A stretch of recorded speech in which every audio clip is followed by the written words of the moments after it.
Hey guys, it's Dahlia, and today I'm going to teach you how to make my favorite chocolate almond brownie cookies.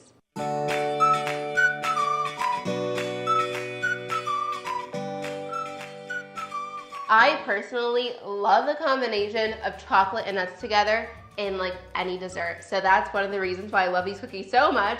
Aside from the fact that I also absolutely love brownies, I buy these Candy and Bakehouse little brownie bites. They're gluten-free and dairy-free. They're from Target, and they are to die for. So when I made these cookies, I couldn't believe they literally taste identical to them, but they are a homemade version, so it's extra fun to make, very easy. They are super indulgent, rich, and just absolutely delicious. So I'm very excited to share this recipe with you guys, and now let's get into it. So the first step is we have to melt together the chocolate and vegan butter. So I have here 8 ounces of chopped up chocolate.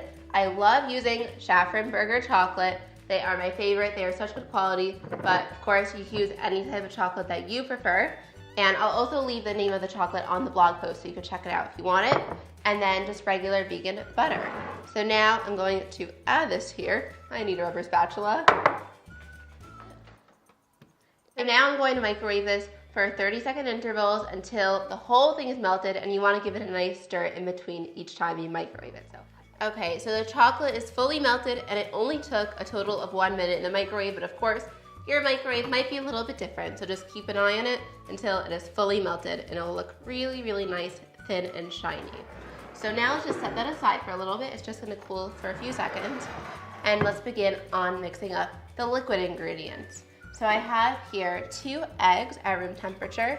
It's very important that they're room temperature because your chocolate's hot, and if you add hot chocolate to the eggs, it might turn them into scrambled eggs because it's cooking them. So make sure they're room temperature. Let them sit on the counter for like 30 minutes before you bake. Or another good tip is if you're about to bake and you're like, oh my God, I never took out my eggs, fill up a bowl with really warm water, not super hot, but more towards the hot side but not boiling. And then just put your 2 whole eggs in it, let them sit there for 5 minutes, and then once you take them out, you can crack them and they will be totally room temperature. So that is a great trick.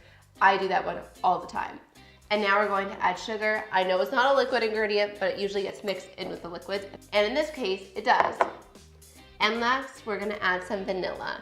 Then whisk everything together. Then stream in the chocolate while you whisk it in. You wanna whisk very quickly so that your eggs don't cook. I'm going to set this liquid mixture aside for a minute, and we're going to quickly combine all the dry ingredients. So into this small bowl, we are going to add some gluten-free flour, almond meal, and baking powder. I'm going to grab a whisk and then just mix it all up.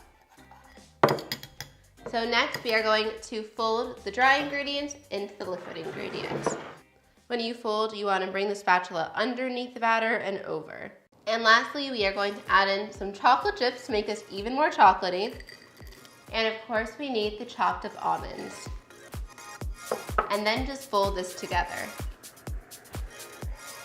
It's time to scoop the dough out. So either you can use a cookie scoop, and for this one, I'll have to do 1.5 scoops per cookie, or you could do 1.5 tablespoons. I just find the cookie scoop much easier. So you can just make it heaping. And we're gonna place the cookies about 1.5 inches apart because they do spread a little bit. I've scooped 10 cookies and there's still a little bit more batter in the bowl, so I'm gonna scoop some more afterwards. But meanwhile, I'm going to get these into the oven at 325 degrees Fahrenheit for about 13 to 16 minutes, just until they are cracked at the top, and they are going to be so amazing. I can't wait to show you guys how they look when they're done. These cookies look phenomenal, and oh my God, they're gonna be so good. But before I taste one, I just wanna show you one quick thing. So remember how I put the cookies onto this pan originally? So I remember that last time I made these cookies, they kind of got burnt on the bottom. So I took all the cookies off, tested one out today again, and the bottom got really, really dark. And I could show you here. See, look, it looks burnt. It doesn't taste burnt, but it looks like it, and it's just a little bit harder. So then I transferred all the cookies onto the air bake. This is not sponsored, I just love the air bake pans. They're very thin. Mine's just really stained from like years of using it. It's not dirty. So I transferred it to here, and the bottoms came out so much nicer. So just a little tip, if you happen to have a non-coated air bake pan, these are amazing. Otherwise, I would double up if you have a pan like this, like put 2 pans on top of each other so that it doesn't get so dark and burnt. Otherwise, I'm so glad that I switched to that pan because now that it came out so perfect and I can't wait to dig in and try one. Oh my God, it looks so fudgy and delicious inside.